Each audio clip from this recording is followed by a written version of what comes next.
Buenos días, pues vamos a resolver la tarea, vamos a hacer los 6 ejercicios que os mandé. Me va a salir un vídeo un poco largo, pero bueno, os he mandado pocos vídeos, así que lo tenéis que ver y comprender, y lo tenéis que ver las veces que os haga falta cada uno. Bueno, pues vamos con el ejercicio 25 de la página 181, el primero que os mandé. El primero que os mandé dice que hay un velero. Esto es un velero visto desde arriba, esta es la vela, la quilla, el timón. Y dice que hay una fuerza de 900 newton, que es la que hace el motor hacia allá para que avance el velero. El viento, en cambio, dice que hace una fuerza perpendicular. Una fuerza de 750 newton. Esta, para diferenciarla, la vamos a llamar sub m de motor y a esta del viento.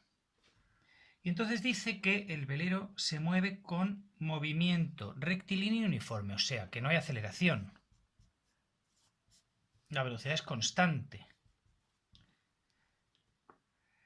Y que calculemos la fuerza de rozamiento. La fuerza de rozamiento, como sabéis, siempre es contraria, lo voy a poner en rojo. La fuerza de rozamiento en rojo. La fuerza de rozamiento siempre es contraria al movimiento. Siempre.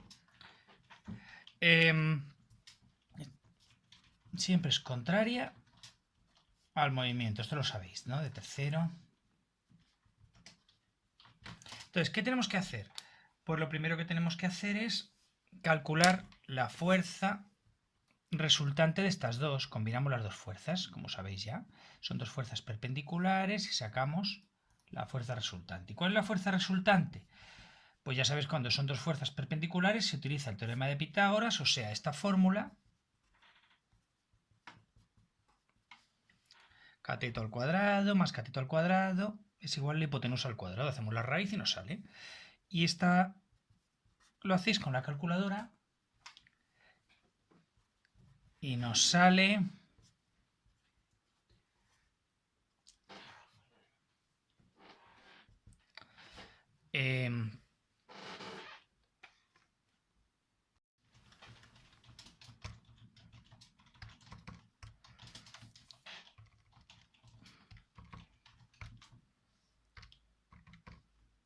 lo hacemos con la calculadora y nos sale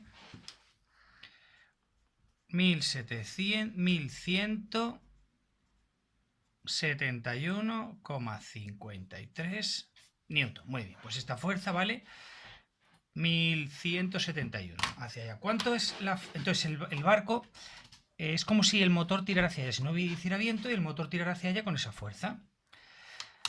O sea, la combinación del viento y el motor es una fuerza hacia allá de 1100 y pico. ¿Cómo es la fuerza de rozamiento? Pues justo es contraria al movimiento.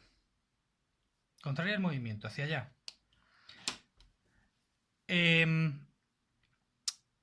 La fuerza de rozamiento tiene que ser la misma. La fuerza de rozamiento tiene que ser idéntica a la fuerza que hemos calculado, porque la aceleración es cero. Y si la aceleración es cero, la suma de las fuerzas tiene que ser cero. ¿Sabéis, no? Esto lo expliqué ya en el otro vídeo. Cuando la suma de las fuerzas es cero, como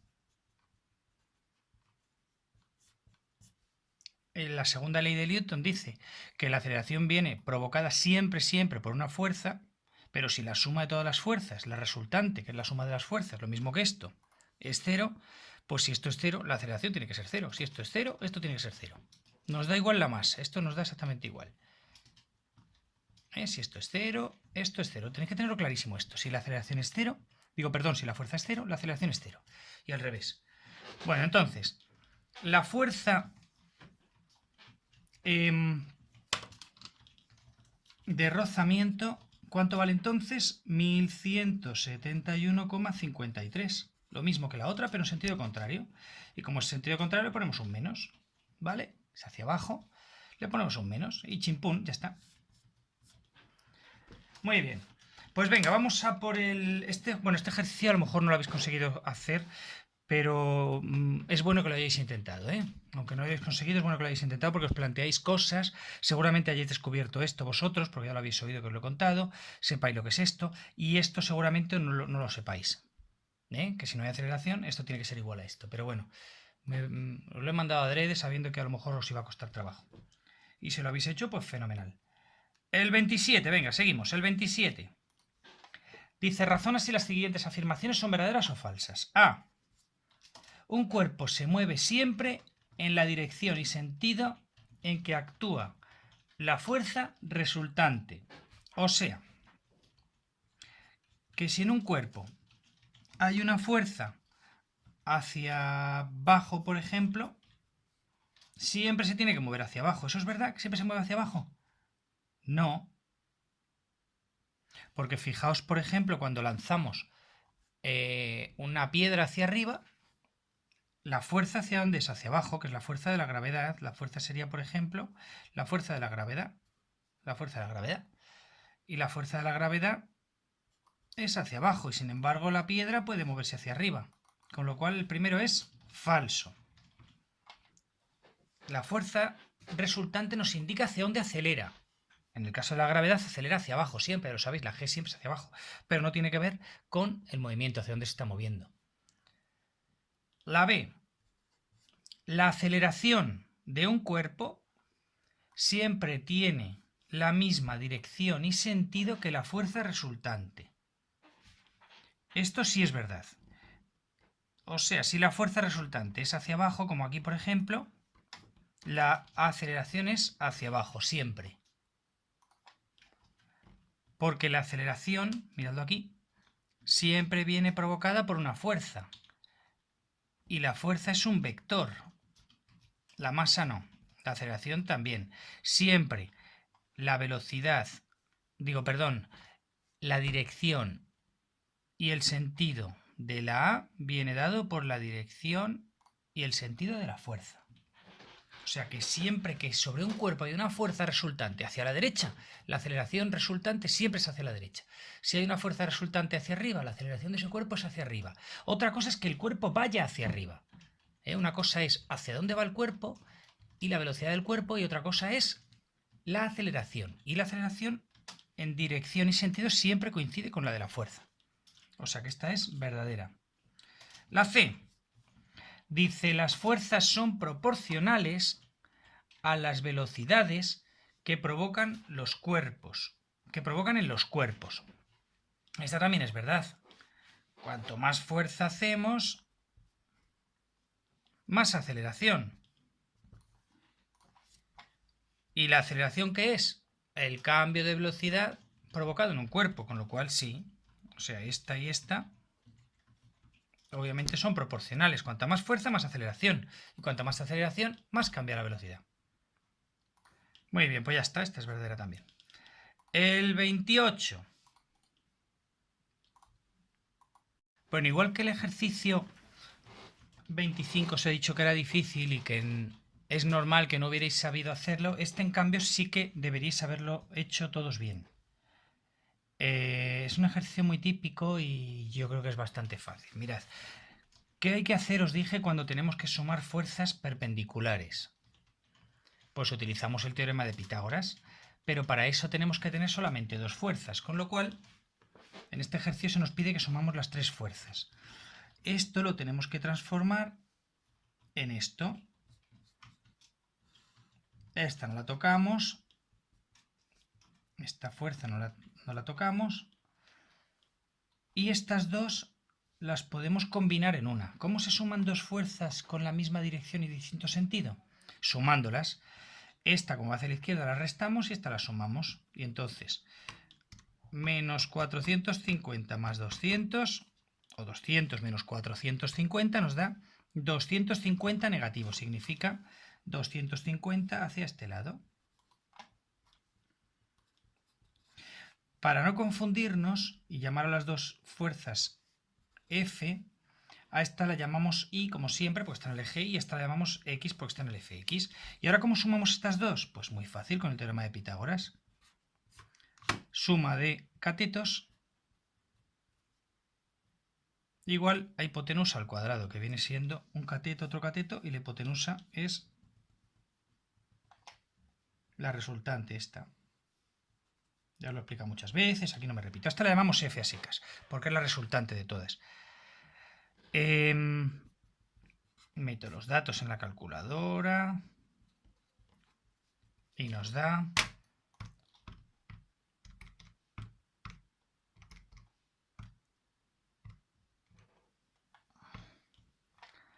291,55 newton. Pues ya está. Ahora dice que una vez que los hemos sumado, que calculemos cuánto vale la aceleración. Si sabemos que la masa que nos lo dan vale 200 kilogramos, la masa de este objeto vale 200 kilogramos, ¿cuánto vale la aceleración? Pues muy fácil, utilizamos la ecuación de Newton, de la segunda ley, tenemos los dos datos, tenemos la fuerza 291,55 y la masa que es 200, calculamos la aceleración que es 291,55 entre 200 y nos da 1,45. Siempre la aceleración en metros por segundo cuadrado. ¡Chimpún! Bueno, pues este le tenéis que haber sabido hacer, ¿eh? Seguimos.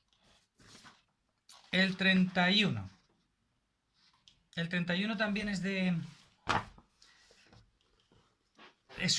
cuestiones. Algunas pondré en el examen, alguna cuestión. Dice, una persona está de pie con su maletín esperando el autobús. O sea, tenemos un señor aquí que está sujetando su maletín. Y dice, la fuerza que hace la persona sobre el maletín es igual y opuesta a la que hace el maletín sobre la persona. ¿El maletín hace fuerza sobre la persona? Sí, porque mirad, el maletín sufre una fuerza que es la fuerza de la gravedad. También se llama peso la fuerza de la gravedad, ya lo sabéis, hacia abajo, para que no acelere el maletín hacia abajo, porque todas las fuerzas, ya sabéis, ¿no? Todas las fuerzas producen aceleración. Para que el maletín no acelere hacia abajo, el señor hace una fuerza hacia arriba y la contrarresta. Esta fuerza es igual que esta y se contrarrestan.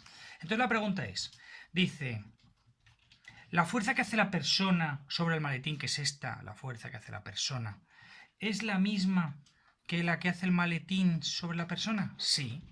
El maletín tira hacia abajo sobre la persona y la persona hacia arriba del maletín. Además, también se puede explicar esto con la ley tercera de Newton. Siempre que hacemos una fuerza sobre algo, ese algo hace la misma fuerza sobre nosotros en sentido opuesto. O sea que la es... Sí, es verdadero. La B.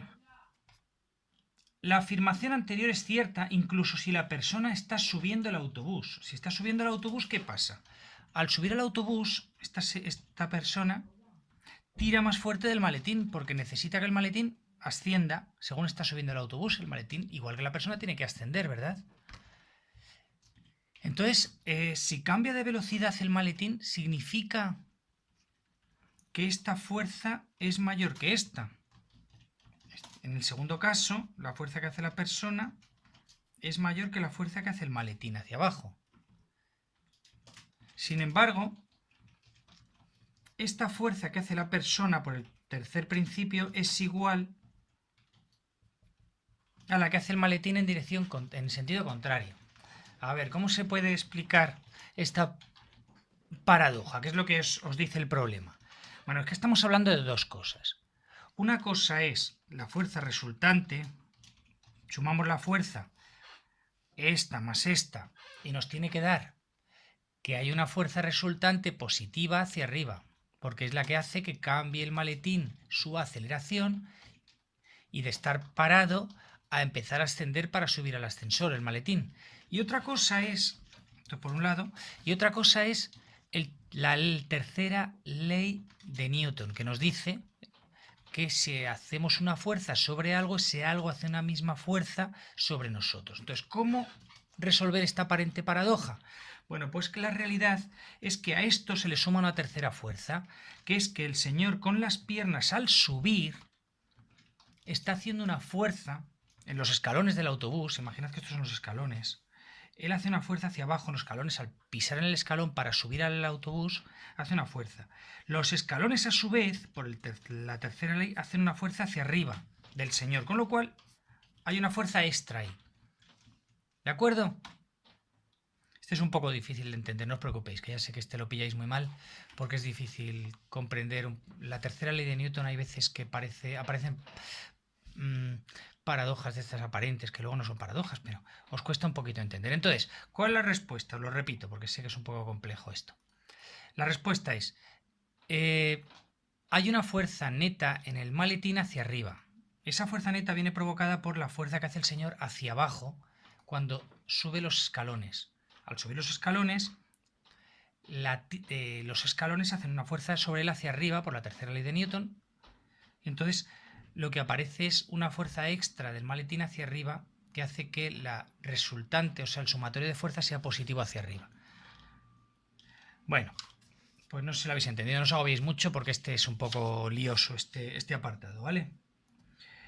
El C dice, la fuerza que hace la persona sobre el maletín es la fuerza de reacción al peso del maletín. Sí, esto es verdad, o sea, es lo que os he contado antes. La persona tira hacia arriba del maletín, igual que el maletín tira hacia abajo por la fuerza de la gravedad. Tienen que ser iguales para que se neutralicen y el maletín no se caiga, ni suba, ni levante el maletín con la mano el hombre. Bueno, pues el 31 ya está. Pues venga, seguimos. Ánimo, chicos, que nos quedan solo el 32 y el 33. El 32 estaba hecho en el libro. Se trata de que hay un señor que salta,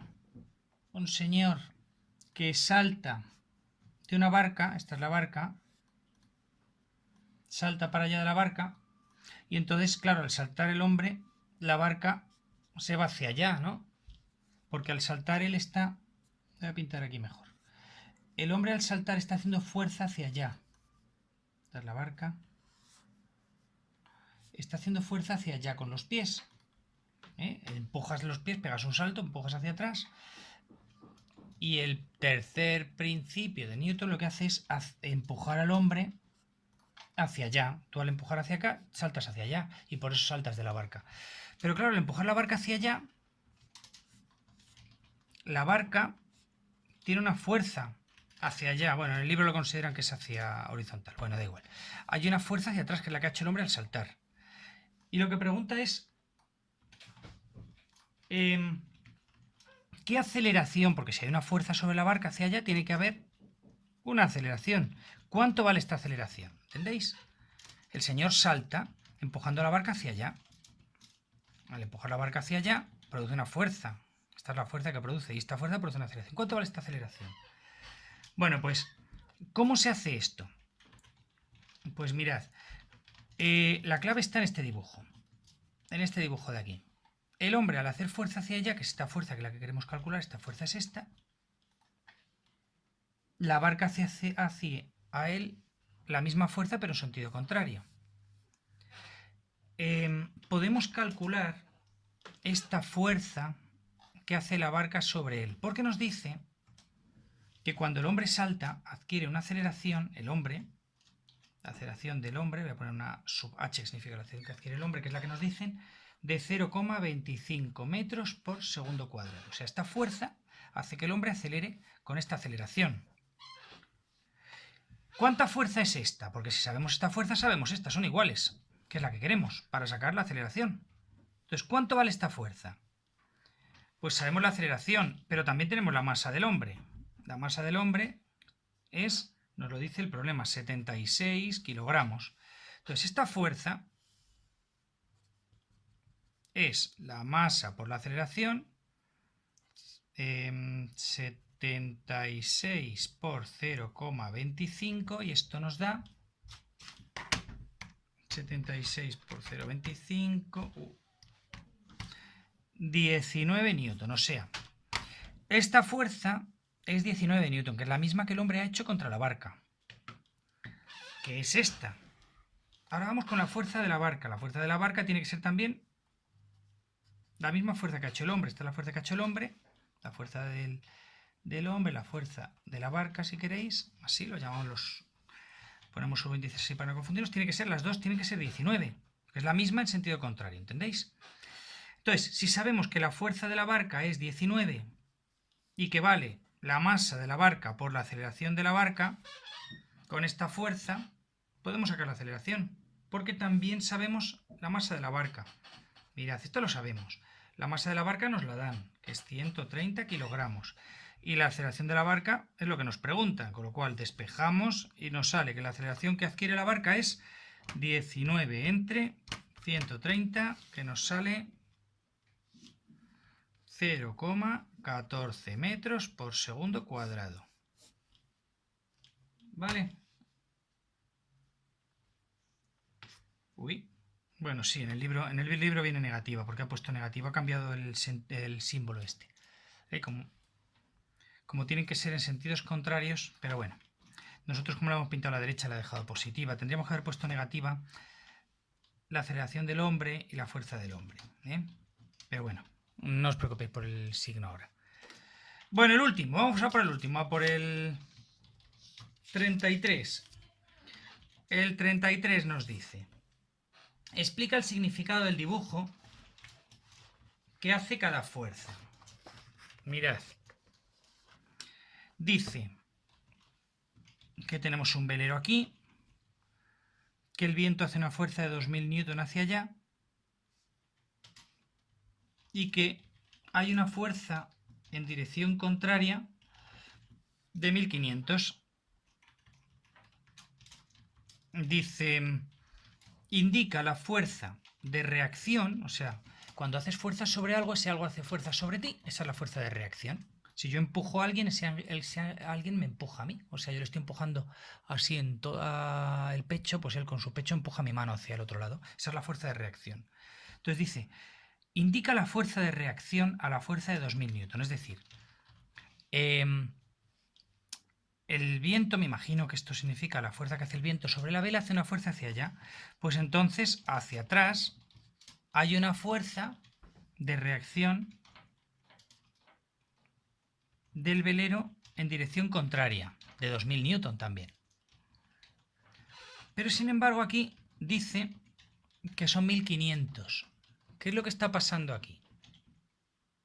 Bueno, pues muy sencillo. Mirad, no tiene que ver esta con esta. Son dos fuerzas distintas. El viento hace una fuerza de 2000 newton hacia allá y las velas hacen una fuerza de 2000 newton hacia la izquierda sobre el viento. Es decir, el viento que viene por aquí muy deprisa se frena un poquito. El viento que toca la vela, al ejercer una fuerza de 2000 newtons sobre las velas ejercen una fuerza en dirección contraria sobre el viento y por eso el viento aquí se frena un poquito. Si tú estás aquí detrás, notas que hace menos viento que si no estuvieras detrás de las velas. Y esta otra fuerza, que es distinta, es la fuerza de rozamiento. El barco al avanzar roza con el agua y hay una fuerza de rozamiento siempre en sentido contrario que vale 1500 newton. Pero fijaos, como la fuerza del viento es 2000 y la fuerza de rozamiento es 1500, 2000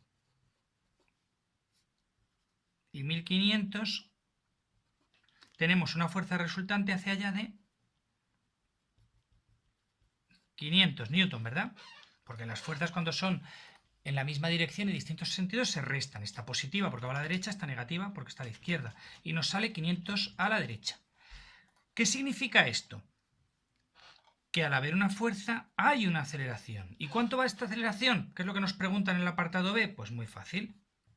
Utilizamos como siempre la fórmula de la segunda ley de Newton.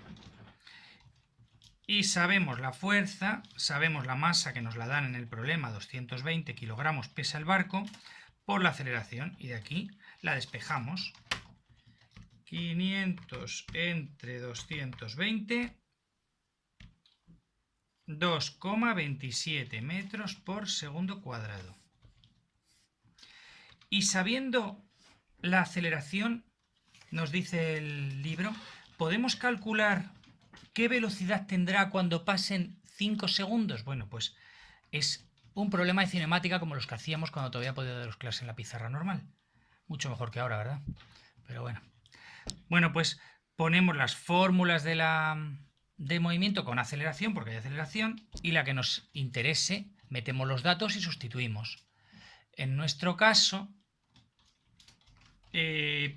podemos utilizar, por ejemplo, esta que es la más facilita. Porque sabemos este dato, la tenemos ahí, sabemos la velocidad inicial, que es 0, porque lo dice en el enunciado, que parte de reposo, ¿veis? Parte de reposo. El tiempo también nos lo dan, 5 segundos, y solo tenemos que calcular eso, con lo cual utilizamos esta fórmula y lo sacamos directamente. Y de aquí sacamos que la velocidad es